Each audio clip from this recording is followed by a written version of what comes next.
E aí, pessoas, tudo beleza? Bom dia, boa tarde, boa noite, onde você estiver aí nesse mundão de Deus, nesse mundão nosso, né? Nesse universo, nesse espaço infinito que nós né, estamos nesse planeta Terra, ó, tudo beleza, tudo bacana, tudo tranquilo, tudo legal. Ó, onde você estiver aí, muito obrigado, viu? Muito obrigado pelas visualizações, muito obrigado por tudo, obrigado pelas curtidas, obrigado, beleza? Eu sou o Paulo, do canal Paulo Dharma 1970. Venho pedir a você aqui que curta o vídeo, né? Se inscreva no canal Paulo Dharma 1970, se inscreva. Curte o vídeo, se inscreve, comenta. Se você puder dar uma ajuda pra gente aqui com Pix, né? Ó, eu vou deixar meu número de Pix aqui, ó. Se você puder ajudar aqui a colaborar com o canal, qualquer quantia, qualquer coisa que você queira repassar, se for de coração, se você sentiu que você quer ajudar o canal de alguma forma, com algum valor, com alguma quantia, ó, muito obrigado, desde já eu agradeço, porque isso ajuda pra caramba e anima a gente cada vez mais a fazer mais e mais resenhas de bons livros, entendeu? Tranquilo? Ó, então curte o vídeo, se inscreve no canal e se você quiser dar uma contribuída, eu já tô agradecendo já. Ó, muito obrigado mesmo, entendeu? Ó, curte o vídeo, se inscreve no canal, comenta, canal Paulo Dharma 1970, beleza? Já vamos já passar para falar um pouquinho desse livreto aqui, ó. Tá bom, ó? Desse livro aqui, beleza? Já. Até lá. Valeu.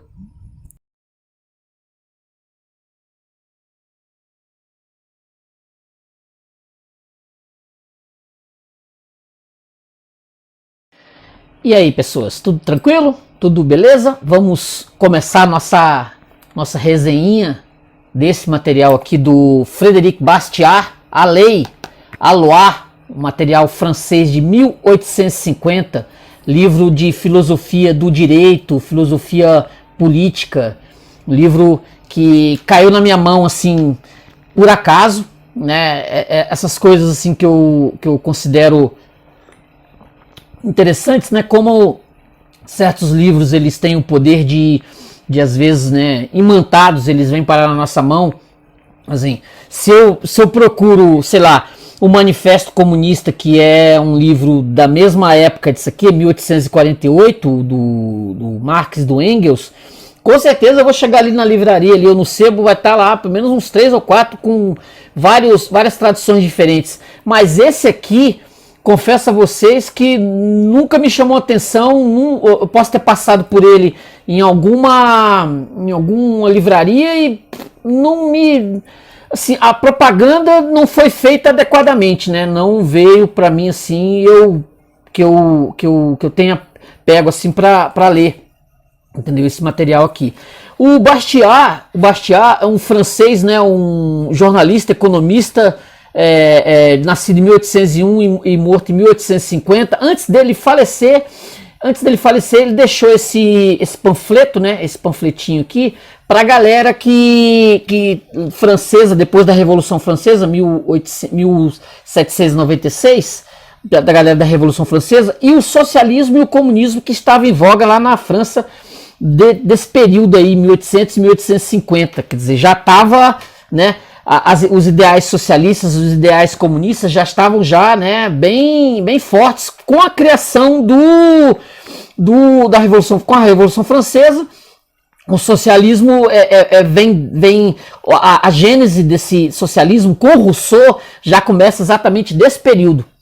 E como o Bastiat é criado dentro desse processo, ele via que a França estava se tornando cada dia mais e mais dependente desse socialismo que veio com a Revolução Francesa, ele resolveu escrever esse materialzinho aqui, que tem assim cerca de 73 tópicos, 73 partes, onde ele vai rebatendo um por um as ideias que faz com que você que está aí do outro lado, nós não nos adequemos direito a essa ideia da lei.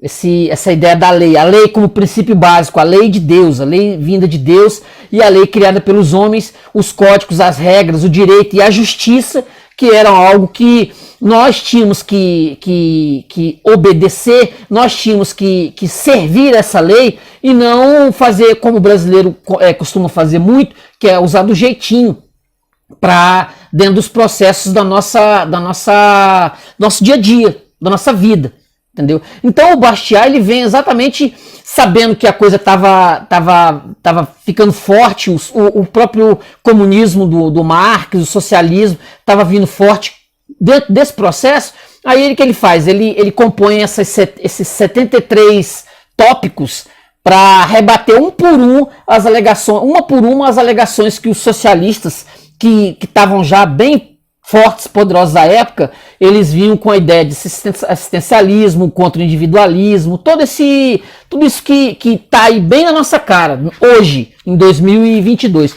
Olha só, ele começa aqui, ó. Olha só que interessante. Esse processo aqui, ó. A lei, aqui, ó. Ele começa dizendo exatamente isso aqui, ó. A lei pervertida, a lei e depois dela todas as forças coletivas da nação, a lei, digo não apenas desviada de seu fim, mas aplicada na consecução de um fim diretamente contrário. A lei feita instrumento de toda cupidez, em vez de ser seu freio. A lei fazendo ela mesma a iniquidade que tinha por missão punir. Se é esse o caso, temos aí certamente um fato grave e para o qual há de se permitir que eu chame a atenção dos meus concidadãos. Aí ele começa, né?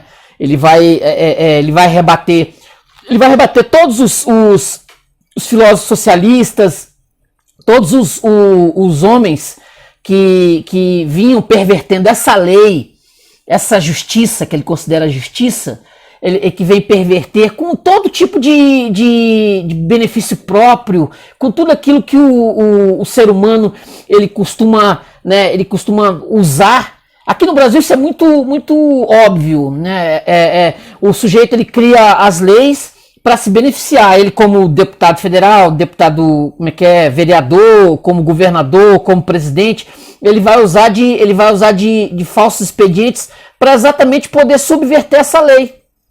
Entendeu? Subverter esse processo que nós teríamos que seguir, seguir na base. Se todos seguissem a lei na base, a lei na força, na base, no que ela tem de mais poderosa, não haveria 10% das lorotas que nós temos no nosso dia a dia, na nossa vida, entendeu? Teríamos que fazer muito mais, mas as pessoas não seguem essa lei, não seguem esses códigos. Não seguem. Aí depois o que as pessoas fazem? Elas reclamam, elas choramingam, elas querem tirar vantagem de alguma forma, numa situação qualquer, querem usar de benefício próprio. Isso o Bastiat vai falar o tempo inteiro. Ele vai falar o tempo inteiro disso. Ele vai aclamar os seus concidadãos para que isso não acontecesse. Por exemplo, no meu entendimento, isso era para ser algo consensual. É o que eu falei da propaganda, né? O que eu falei da propaganda que é feita de livros socialistas, de livros comunistas. Desse material aqui praticamente não se fala. Esse é um ponto.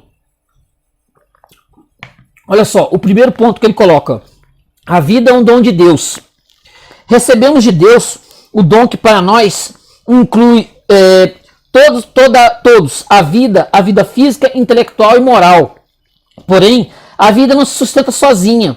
Aquele que a deu a nós nos deixou o encargo de mantê-la, de desenvolvê-la e de aperfeiçoá-la.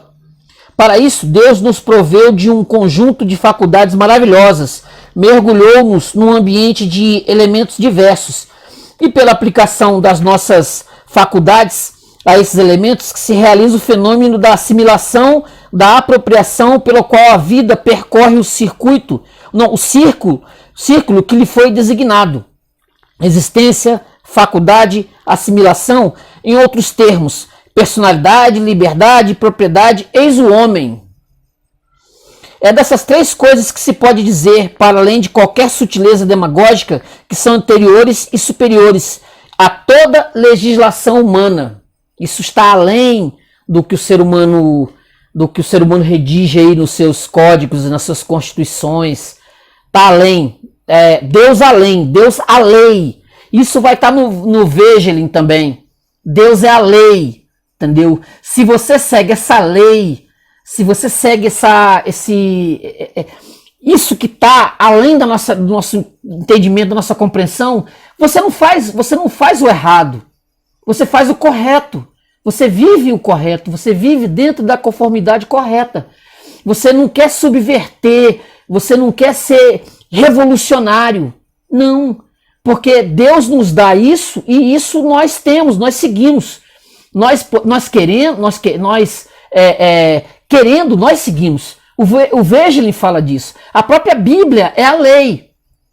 Tá lá, principalmente o Novo Testamento. Se você seguir de forma correta, entendeu? Não vai ter, você não tem, nada pode ser errado. O ser humano ele vai além do erro. É só seguir. Tá? A Bíblia, a própria Bíblia diz isso. Se você seguir corretamente os mandamentos de Deus, você não tem problema para a sua vida.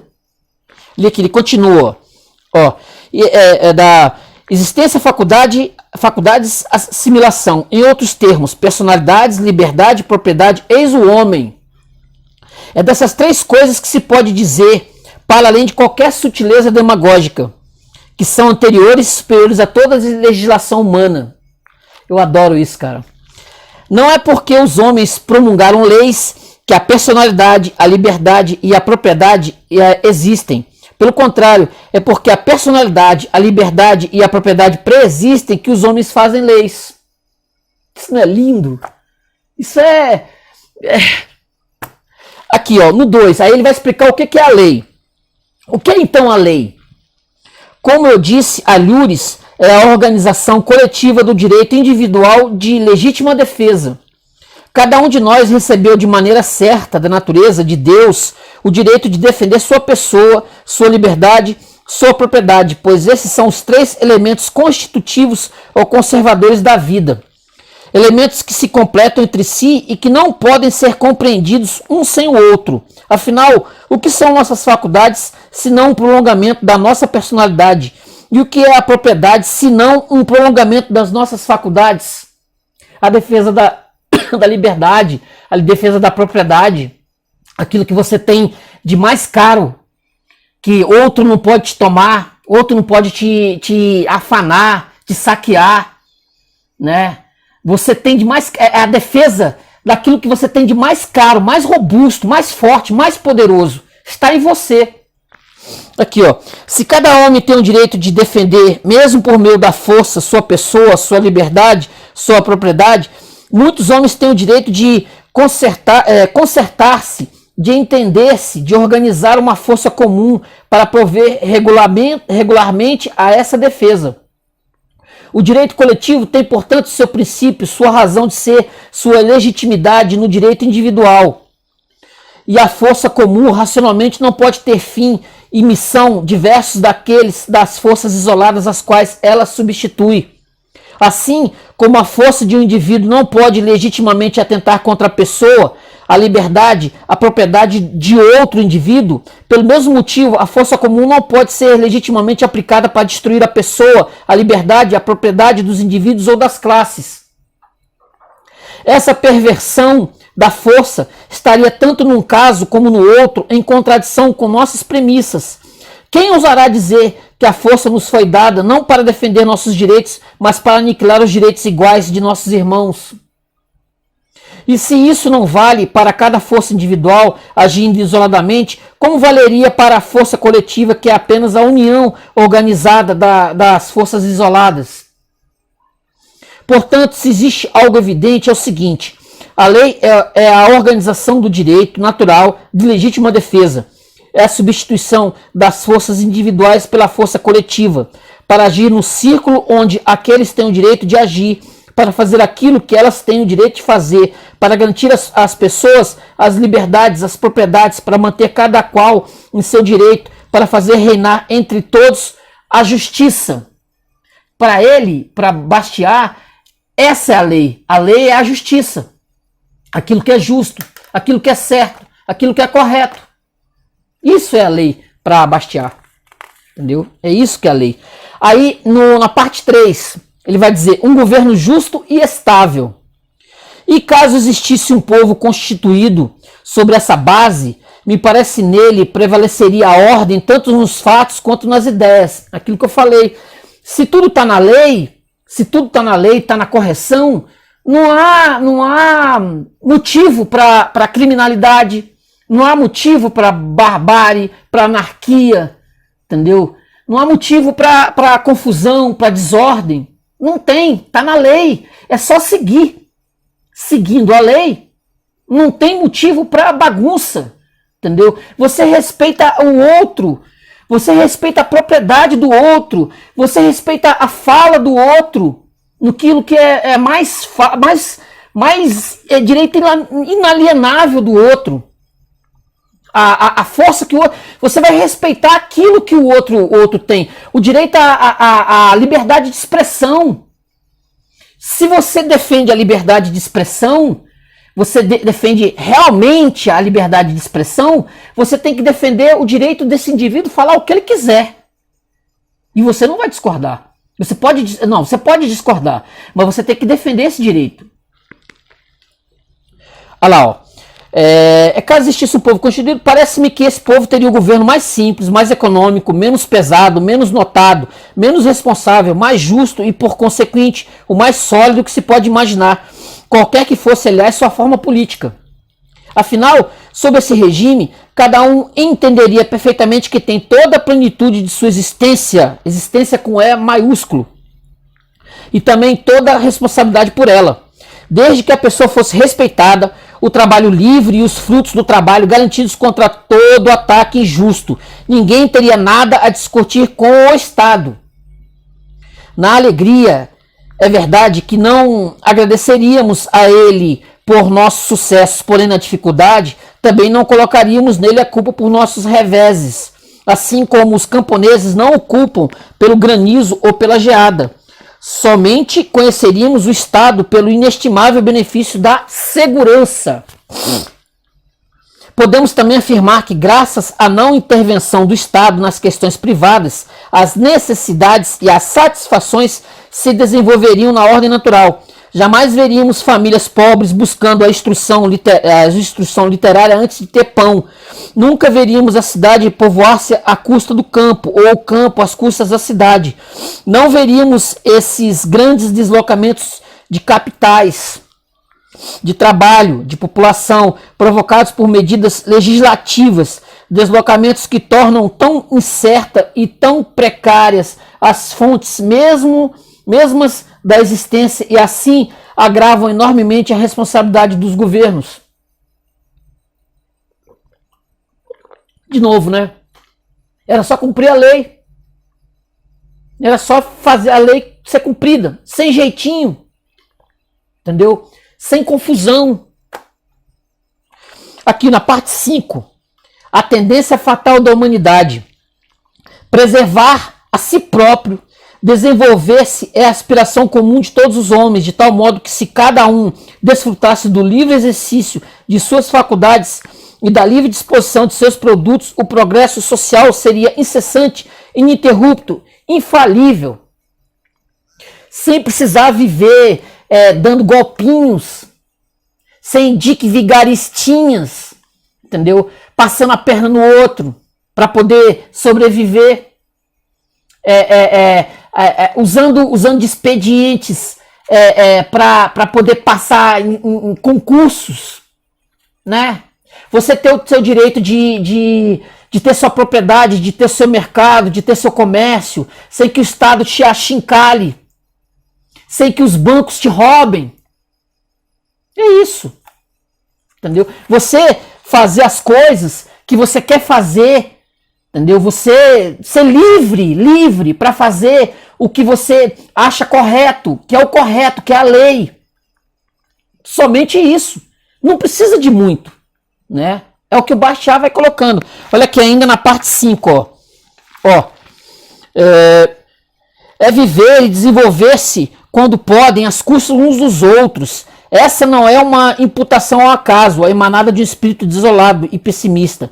A história dá testemunho dela por suas guerras sem fim, pelas migrações de povos, pelas opressões sacerdotais, pela universalidade da escravidão, pelas fraudes industriais, pelos monopólios que preenchem seus anais.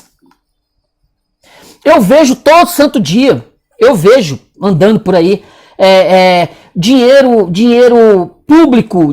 público sendo usado para pagar salários de marajá, salários exorbitantes, salário de vereador, salário de deputado, dinheiro que era para melhorar a vida das pessoas, né? Dinheiro que era para usar, para asfaltar, para, sabe, te dar uma vida digna para as pessoas.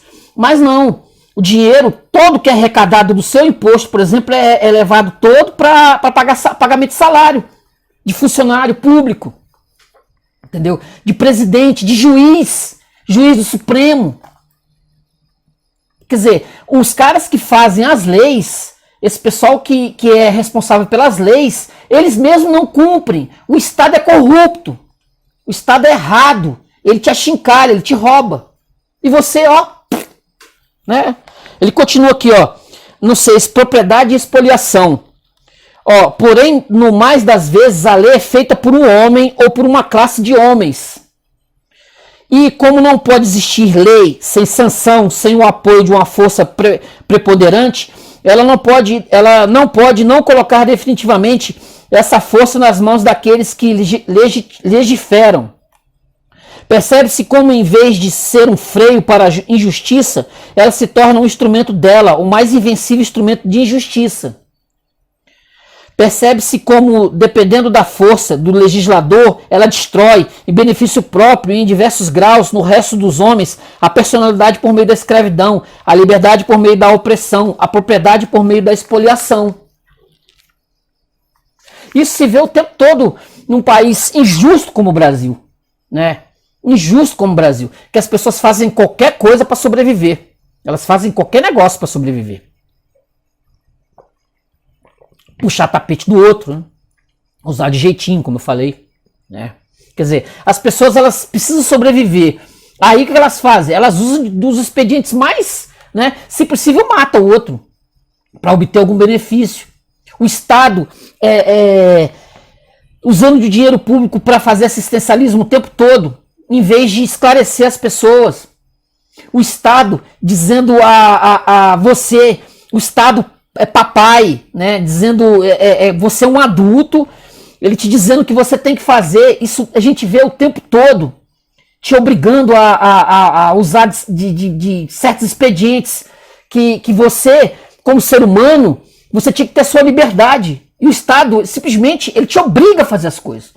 Te obriga. Esse é o Estado que nós temos. Aqui, ó, na parte 6, ó, propriedade e expoliação. Não, na parte 7, vítimas da expoliação legalizada, que é que o Estado, ele te rouba legalmente, ele usa do seu dinheiro de imposto, legalmente te assalta, te rouba, te expolia, entendeu? E você nem, ó, aí ele vai falar, né, é da natureza dos homens reagir contra a iniquidade de que são vítimas, assim quando a expoliação é organizada pela lei, em benefício das classes que a praticam, todas as classes expoliadas tendem por vias pacíficas ou por vias revolucionárias a participar de algum modo da confecção das leis. Essas classes, dependendo do grau do esclarecimento a que tenham chegado, podem propor a si mesmas dois objetivos bem diferentes ao buscar, dessa maneira, a conquista de seus direitos políticos. Ou elas querem acabar com a expoliação legalizada ou desejam tomar parte nela. Triste, 3 vezes tristes as nações onde esses últimos pensamentos, onde este último pensamento predomina nas massas, no momento em que tem sua vez no domínio da força legislativa. Até hoje, a expoliação legalizada é exercida por poucos sobre muitos, como se vê entre os povos em que o direito de legiferar está concentrado nas mãos de alguns. Porém, quando ele se torna universal, surge a busca pelo equilíbrio na expoliação universal. Em vez de extirpar aquilo que a sociedade continha de injustiça, essa é generalizada.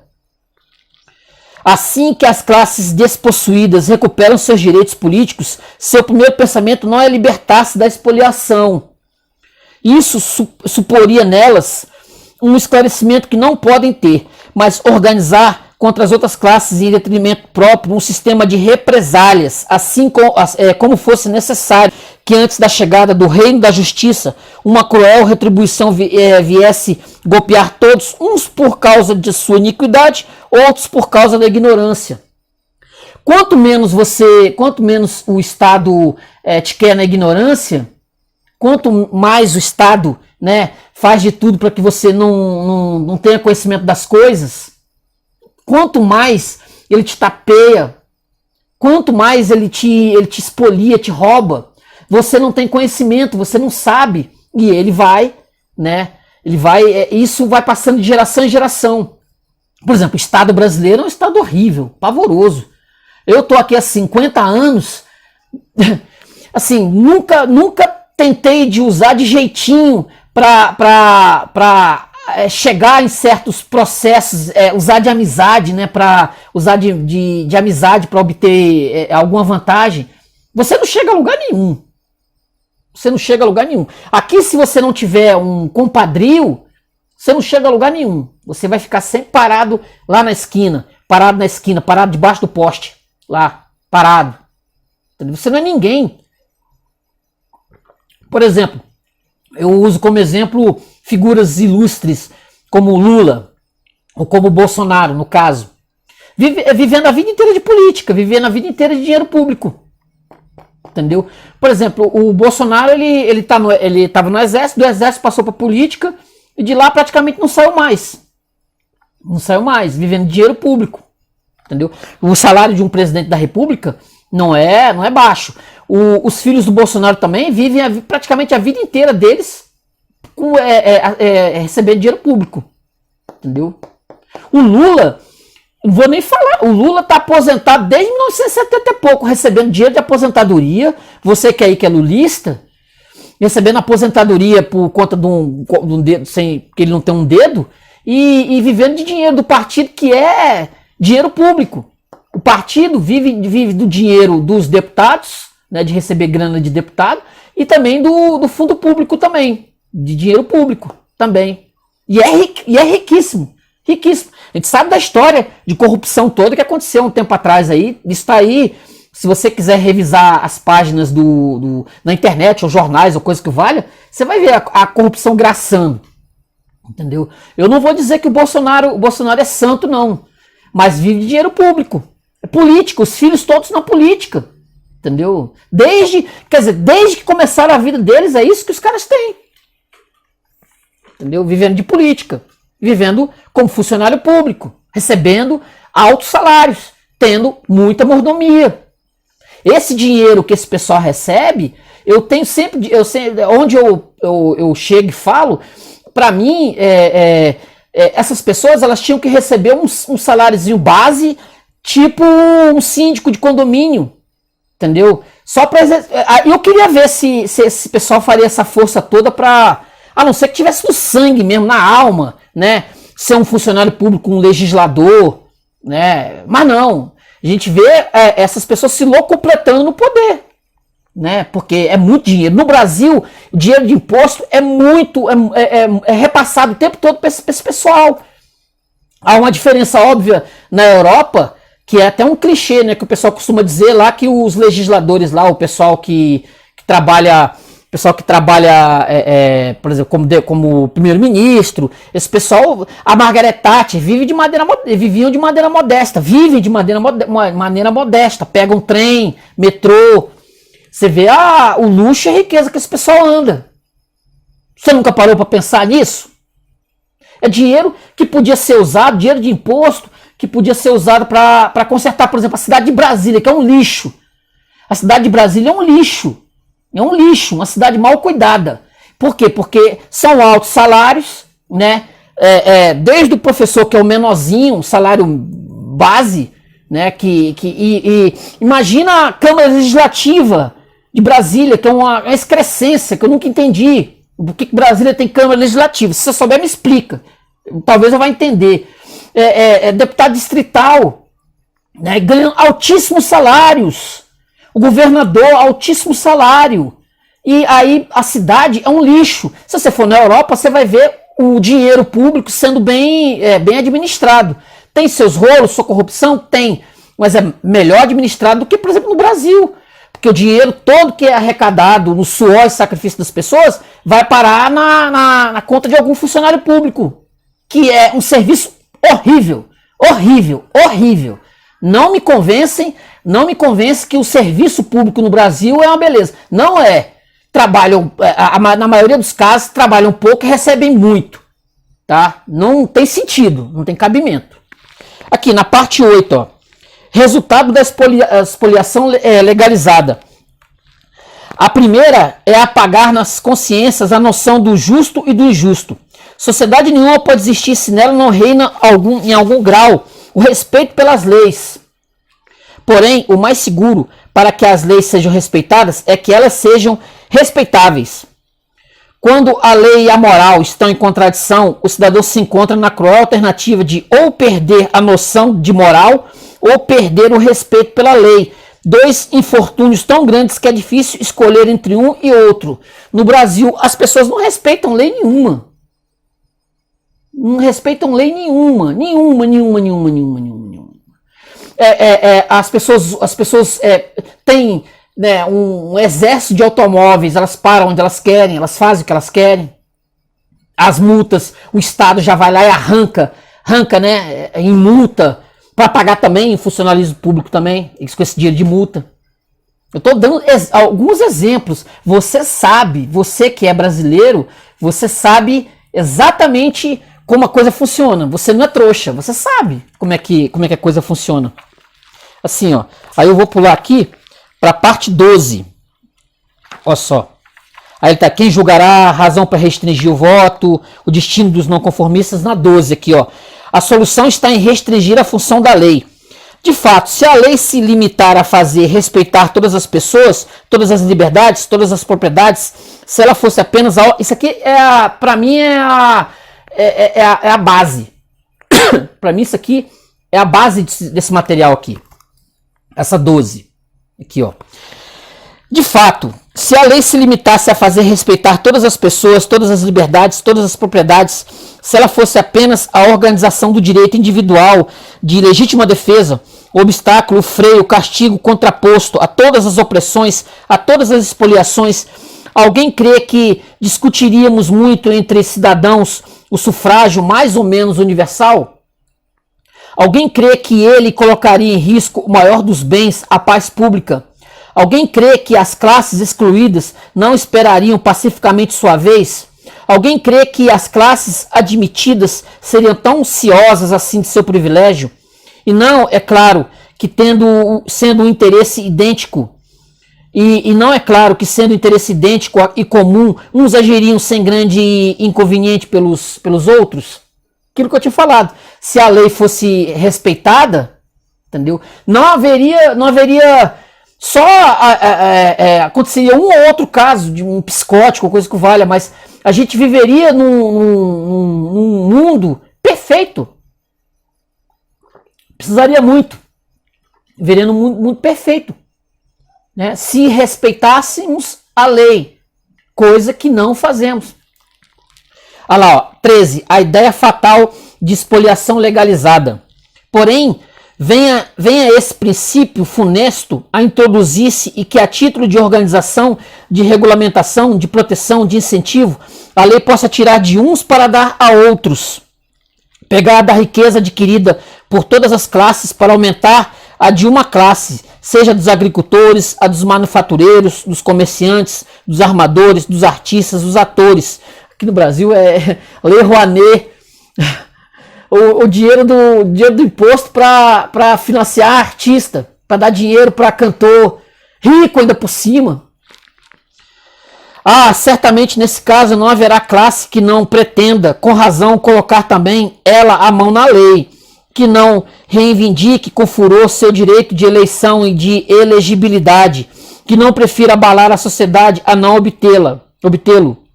Olha lá. Os mendigos e os vagabundos provam eles mesmos que detêm títulos incontestáveis. Dirão eles, aos mendigos: Jamais compramos vinho, tabaco, sal sem pagar imposto, e parte desse imposto é dada legitimamente em subsídios, em subvenções a homens mais ricos do que nós. Outros usam a lei para elevar artificialmente o preço do pão, da carne, do ferro, do pano. Como cada um explora a lei em benefício próprio, nós também queremos explorá-la. Queremos tirar dela o direito à assistência, que é a parte do pobre na expoliação. Para isso, é preciso que sejamos eleitores e legisladores, para que organizemos em grande escala a esmola para a nossa classe, assim como vocês organizaram em grande escala a proteção para a sua. Não nos digam que vocês farão a sua parte, que nos darão uma soma de 600 mil francos para nos calar, como se isso fosse um osso para roermos. Temos outras pretensões e, em todo caso, queremos nós mesmos fazer nossas estipulações, assim como fizeram as outras classes. O que se pode responder a esse argumento? O Bastiat diz, né? Olha lá, a perversão da lei causa conflito. Sim, enquanto for admitido em princípio que a lei pode ser desviada de sua verdadeira missão, que ela pode violar as propriedades em vez de garanti-las, toda classe vai querer fazer a lei, seja para defender-se da expoliação, seja para também organizá-la em benefício próprio. Isso acontece direto no Brasil. Isso acontece o tempo todo. Entendeu? Se organizam os evangélicos para se defender, se organiza o grupo da bola, como, né, do futebol, se organiza o grupo dos agricultores. E nós aqui embaixo, ó, se você é um indivíduo, você não tem a força do grupo, quem é você? A lei defendendo a expoliação. Porém, não é assim. A lei às vezes fica do lado da expoliação. Às vezes ela a executa com suas próprias mãos a fim de poupar a seu benefício a vergonha, o risco e o escrúpulo. Às vezes ela coloca todo esse aparato de magistratura, governo, polícia e prisão a serviço do espoliador e trata como criminoso o espoliado que se defende. Em outras palavras, existe a expoliação legalizada.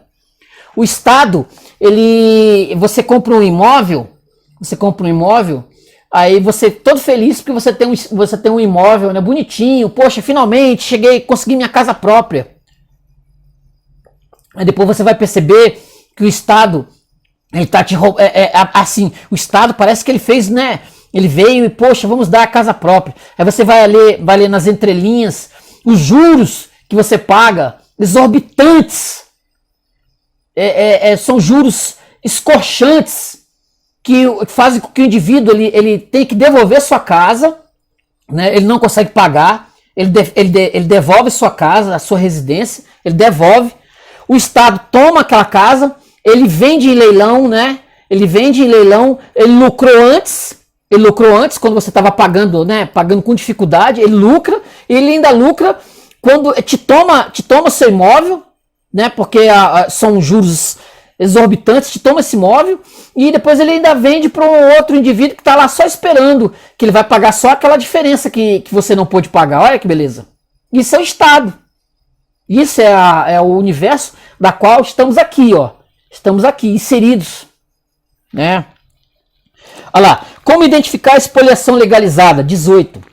Como reconhecê-la? É muito simples. É preciso averiguar se a lei toma de uns o que lhes pertence para dar a outros aquilo que não lhes pertence. Acabei de falar. É preciso averiguar se a lei executa em benefício de um cidadão e em detrimento dos outros um ato que esse cidadão não poderia ele mesmo executar sem cometer um crime. Ela é uma fonte fecunda de iniquidades, pois ela chama represálias, e caso não se tome cuidado, o fato excepcional se estenderá, se multiplicará e se tornará sistemático. Sem dúvida, o beneficiário gritará muito alto, invocará o direito adquirido, dirá que o Estado deve proteção e incentivo à sua indústria, alegará que é bom que o Estado enriqueça porque, sendo mais rico, gasta mais, e assim aumenta uma chuva de salários sobre os pobres trabalhadores. Isso é o que aconteceu. A quimera do momento é enriquecer todas as classes às custas umas das outras e generalizar a expoliação sob o pretexto de organizá-la. Eu, por exemplo, no final do ano, agora vai ter eleição esse ano, eu não voto. Não vou fazer mais nada que eu considere obrigatório. Não faço mais. Não faço. O Estado não tem o direito de dizer para mim o que eu tenho ou não que fazer. Ele que vai cuidar das coisas que ele tem que cuidar. Eu faço, eu voto se eu quiser. Se eu quiser. Ele não tem, o Estado não tem o direito de dizer o que eu tenho que fazer da minha vida. De jeito nenhum. Ele que vai asfaltar a rua, vai cuidar da educação. Não tem o direito, eu como indivíduo, ele não tem o direito de vir aqui me amolar, me perturbar. Entendeu? E a minha voz única, solitária, eu falo. O Estado que fique lá, com seus altos salários, com seu roubo, entendeu? Com sua expropriação, sua bagunça, sua anarquia. Fique lá. Aqui, ó. A expoliação legalizada tem muitos nomes, 19. Ora, a expoliação legalizada pode acontecer de infinitas maneiras. Daí a infinidade de planos de organização, tarifas, proteções, subsídios, subvenções, incentivos, impostos, imposto progressivo, educação gratuita, direito ao trabalho, direito ao lucro, direito ao salário, direito à assistência, direito aos instrumentos de trabalho, gratuidade do crédito, etc. Até cansa. E é o conjunto de todos esses planos naquilo que tem de comum a expoliação legalizada, que assume o nome de socialismo. Estado socializado, que é o que temos no Brasil, praticamente socialista, né? Aí ele vai explicar, porque o Bastiat era inimigo ferrenho do socialismo, ferrenho dessa mentira, dessa lorota. Ora, o socialismo assim definido, formando um corpo doutrinal, que guerra se pode querer fazer contra ele, senão uma guerra de doutrina? Você acha essa doutrina falsa, absurda, abominável? Refute-a. Isso será tão mais fácil quanto mais ela for falsa, absurda, abominável. Sobretudo se você quer ser forte, comece por extirpar da sua legislação tudo que nela pode amiscuir-se de socialismo, e esse trabalho não é pequeno. Aí, ó, ele vai dar no 21 a escolha, aí vai dizer que socialismo no 20 é socialismo, é expoliação legalizada, né? Que a gente vê isso muito no Brasil. No 21 ele vai dizer, ó, a escolha diante de nós. É absolutamente necessário que seja esvaziada a questão da expoliação legalizada. E só há 3 soluções. 1, que os poucos expoliem os muitos. 2, que todos expoliem todos. 3, que ninguém expolie ninguém. É o que tem um humorista brasileiro da década de 30, que eu esqueci o nome agora. Ele dizia que como é que era, meu Deus? Eu não vou lembrar agora. Deixa eu ver se eu vou lembrar. Não vou lembrar. Era exatamente sobre isso. Ou instaura-se a moralidade, ou locupletemo-nos todos. Ou instaura-se a moralidade, ou locupletemo-nos todos. Que era essa ideia. Mas essa moralidade... Expoliação parcial, expoliação universal, ausência de expoliação. É preciso escolher. A lei só pode buscar um desses 3 resultados. Expoliação parcial é o sistema que prevalece enquanto o eleitorado foi parcial, sistema que se volta a buscar a fim de evitar a invasão do socialismo. Expoliação universal é o sistema de que fomos ameaçados quando o eleitorado se tornou universal, tendo a massa concedido a ideia de legiferar segundo o princípio dos legisladores que a antecederam. A ausência de expoliação é o princípio de justiça, de paz, de ordem, de estabilidade, de conciliação, de bom senso, que proclamarei com todas as forças. Ai, deveras o insuficiente dos meus pulmões até meu último suspiro. A lei é justiça organizada. A lei é justiça organizada, diz o Bastiat. Aí ele vai dizer que a expoliação viola a propriedade, que o Bastiat era um defensor ferrenho da ideia de propriedade, defensor da liberdade e da propriedade, do direito, né, da justiça. Isso que está aqui. Aí ele vai, a lei é força. Os socialistas nos dizem, como a lei organiza a justiça, por que não organizaria o trabalho, o ensino, a religião? Por quê? Porque ela não poderia organizar o trabalho, o ensino e a religião sem desorganizar a justiça. Observe, portanto, que lei é a força e que, por consequente, o domínio da lei não poderia ultrapassar legitimamente o legítimo domínio da força. Quando a lei e a força retêm o homem na justiça, não lhe impõem nada além de uma pura negação. Elas impõem-lhe apenas que se abstenha de lesar outrem. Elas não atentam nem contra a sua personalidade, nem contra a sua liberdade, nem contra a sua propriedade. Elas apenas salvaguardam a personalidade, a liberdade e a propriedade alheia. Elas se mantêm na defensiva, defendem o direito igual de todos. Elas cumprem uma missão cuja inocuidade é evidente, cuja utilidade é palpável, cuja legitimidade é inconteste. No 28, a lei é um conceito negativo. Isso é tão verdadeiro que um dos meus amigos me fez notar que dizer que o fim da lei é fazer reinar a justiça é usar uma expressão que não é rigorosamente exata. Seria o caso de dizer, o fim da lei é impedir a injustiça de reinar. De fato, não é a justiça que tem existência própria, mas a injustiça. Uma resulta da ausência da outra. Aí ele continua. Porém, quando a lei, por intermédio da força, seu agente necessário, impõe um modo de trabalho, um método ou uma matéria de ensino, uma fé ou um culto, não é mais negativamente, mas positivamente que ela age sobre os homens. Ela põe a própria vontade no lugar da vontade deles, a iniciativa do legislador no lugar da iniciativa deles. Eles não precisam mais consultar uns aos outros, comparar-se, prevenir-se. A lei faz tudo isso por eles. A inteligência torna-se para eles um móvel inútil. Eles deixam de ser homens, perdem sua personalidade, sua liberdade, sua propriedade. Eu fico imaginando o que esses legisladores, né, esses homens que fazem as leis, que estão no Supremo, será que eles não têm, cara, como é que é o dormir desse pessoal, meu Deus?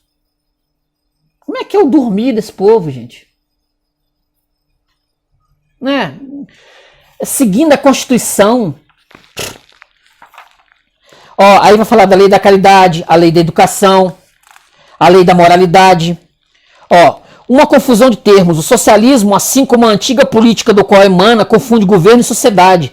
É por isso que a cada vez que não queremos que uma coisa seja feita pelo governo, ela conclui que não queremos que essa coisa seja feita pura e simplesmente. Rejeitamos a educação dada pelo Estado, portanto, não queremos educação. Rejeitamos a equalização pelo Estado, portanto, não queremos igualdade, etc, etc. É como se eles nos acusassem de não querer que os homens comam porque rejeitamos a cultura do trigo estatal. Qualquer pessoa que leia um pouquinho disso aqui, ela não tem como ser socialista. Entendeu? A lógica, o Bastiat, ele vai bater, não vai sobrar um socialista para contar a história disso aqui, entendeu? Somente na leitura. Aí ele vai aqui, aí ele vai falar dos escritores socialistas, ele vai falar da mentirada dos escritores socialistas, ele vai fazer como é que fala? Ele vai dizer ele vai rebater um por um do socialismo loroteiro desses escritores. Por exemplo, aqui no Brasil tem muito do jornalistas, né? Os escritores e os jornalistas, eles mentem para você o tempo todo. Eles fazem aí um sucedel de mentiras. Eles têm liberdade de fazer isso? Tem. Entendeu? Tem. Mas você tem que abrir sua mente para você perceber que o que eles estão fazendo é lorota, é mentira. Estão te vendendo uma mentira qualquer. Aí ele vai refutar. Os socialistas desejam desempenhar o papel de Deus. É tão verdadeiro que os socialistas consideram a humanidade matéria para combinações sociais que, se por acaso eles não têm muita certeza do sucesso dessas combinações, eles ao menos reclamam uma parcela da humanidade como matéria de experiências. Sabemos o quanto é popular entre eles a ideia de experimentar todos os sistemas. E vimos um de seus líderes ir à Assembleia pedir seriamente uma comuna com todos os seus habitantes para fazer seus experimentos. Eles apresentaram como fato que, abandonada as suas inclinações, a humanidade, ao se ocupar da religião, chegaria inevitavelmente ao ateísmo. Ao se ocupar do ensino, chegaria à ignorância. Ao se ocupar do trabalho e do comércio, se estenderia na miséria. Aí ele vai dizer aqui,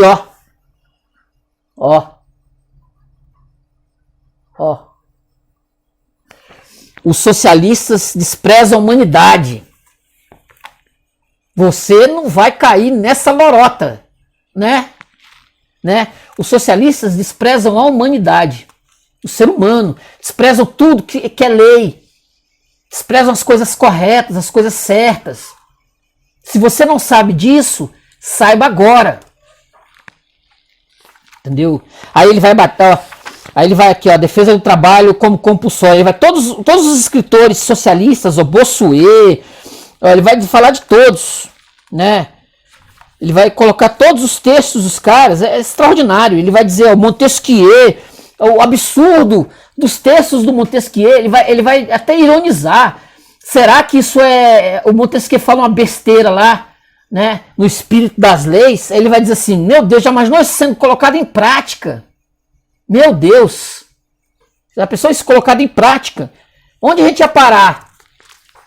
Ó, ele vai falar do Rousseau, né, o inventor do socialismo moderno. Ele vai aqui, ó, o Rousseau.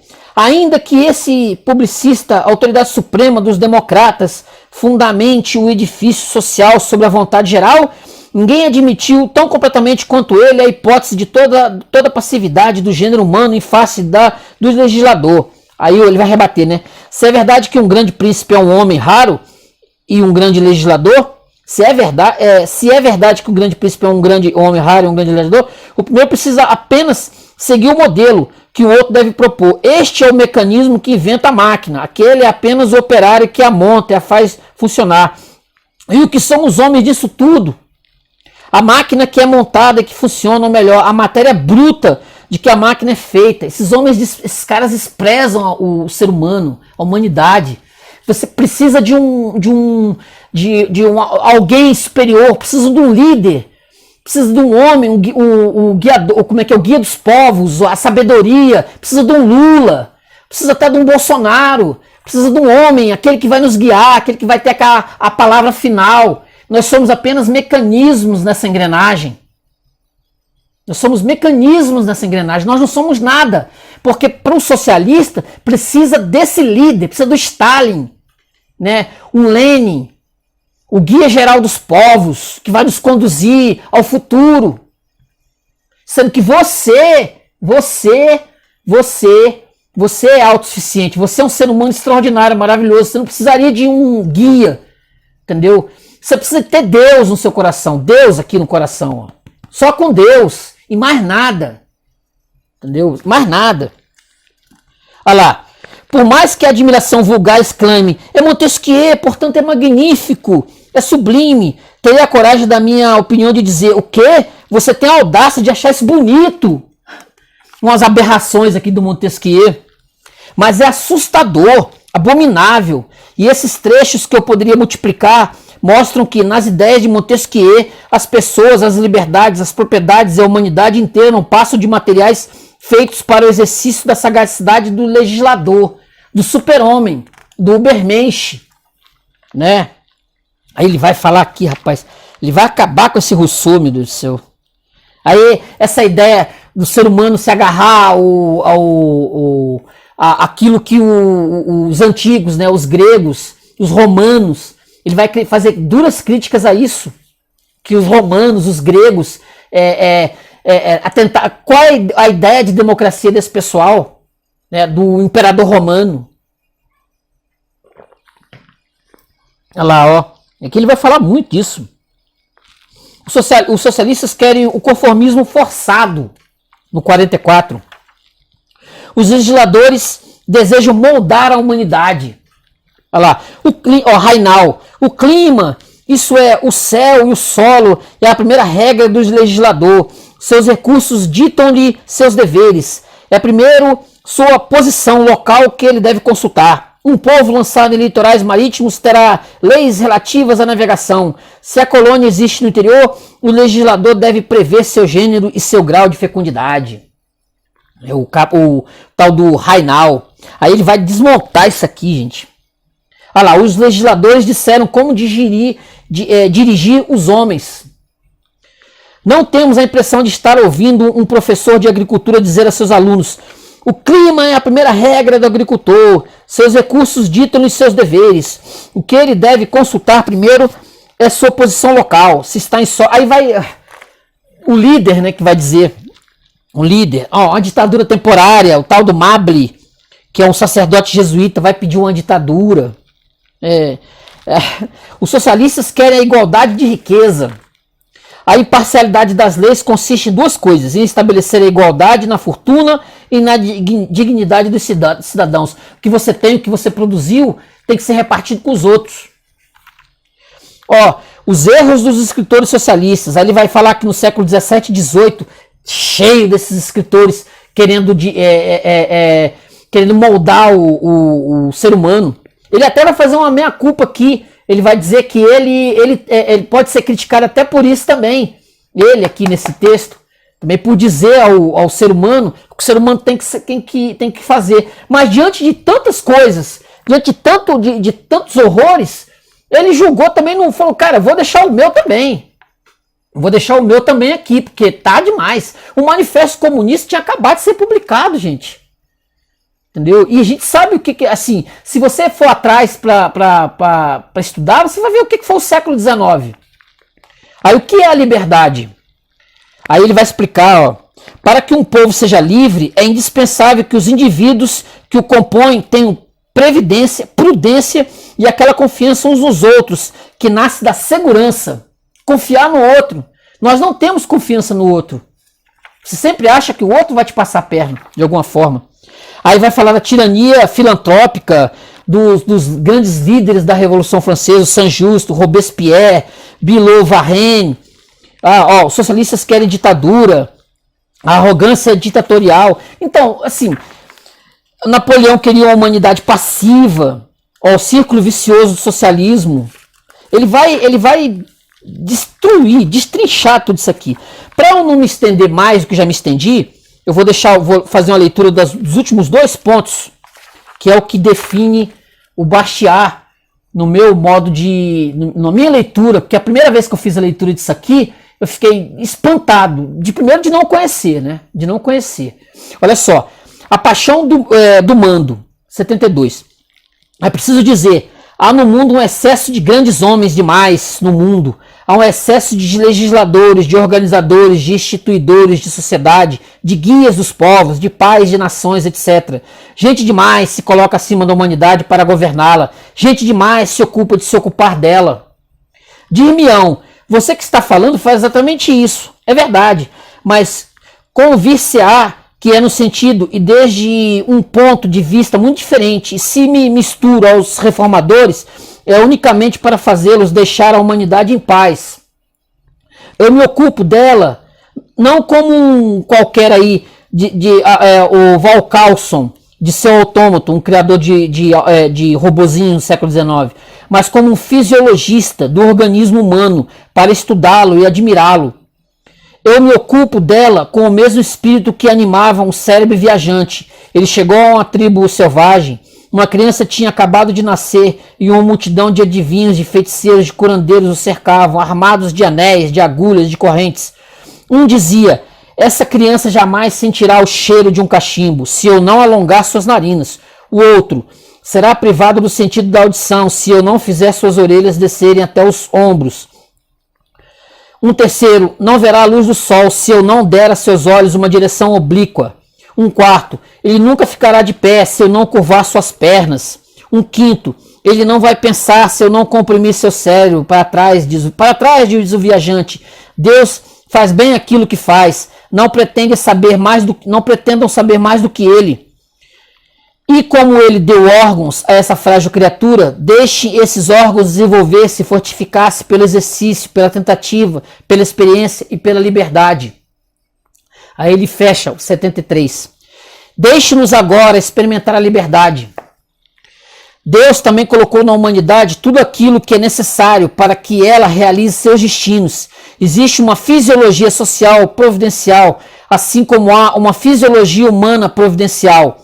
Os órgãos sociais são também constituídos de maneira a se desenvolver harmonicamente sob o céu aberto da liberdade.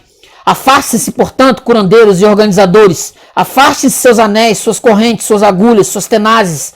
Afaste seus meios artificiais. Afaste seu ateliê social, seu falastério, seus governamentalismos, sua centralização, suas tarifas, suas universidades, suas religiões de Estado, seus bancos gratuitos, os seus bancos monopolizados, suas compreensões, suas restrições, sua moralização e sua legalização por meio do imposto. E assim como foram infligidos em vão tantos sistemas ao corpo social, que se termine por onde se deveria ter começado, que rejeitemos os sistemas, que enfim a liberdade seja posta em prova, a liberdade que é um ato de fé em Deus e em sua obra. Precisa dizer mais alguma coisa? Né? Precisa dizer mais nada. Ó, se você encontrar esse livro por aí, leia isso aqui, coloque na sua estante, divulgue, compre bastante, divulgue, compre, presta, doe, faça doação, faça as pessoas lerem isso aqui, né? Afaste as pessoas do socialismo, do comunismo, beleza? Beleza? Ó, se inscreve no canal Paulo Dharma 1970, sou Paulo, se inscreve no canal, comenta, se você leu isso aqui, comente, beleza, gente? Ó, foi extenso, mas eu tinha que fazer. Isso aqui eu tinha que fazer. Não tem ninguém como o economista e jornalista Frederico Bastiat transmitiu com brilho, simplicidade, extraordinário senso prático a importância moral e material da liberdade. Liberdade. A lei. Tranquilo, gente? Curte o vídeo, se inscreve no canal e comenta. Tranquilo? Valeu. Valeu. Até a próxima. Obrigado. Tchau.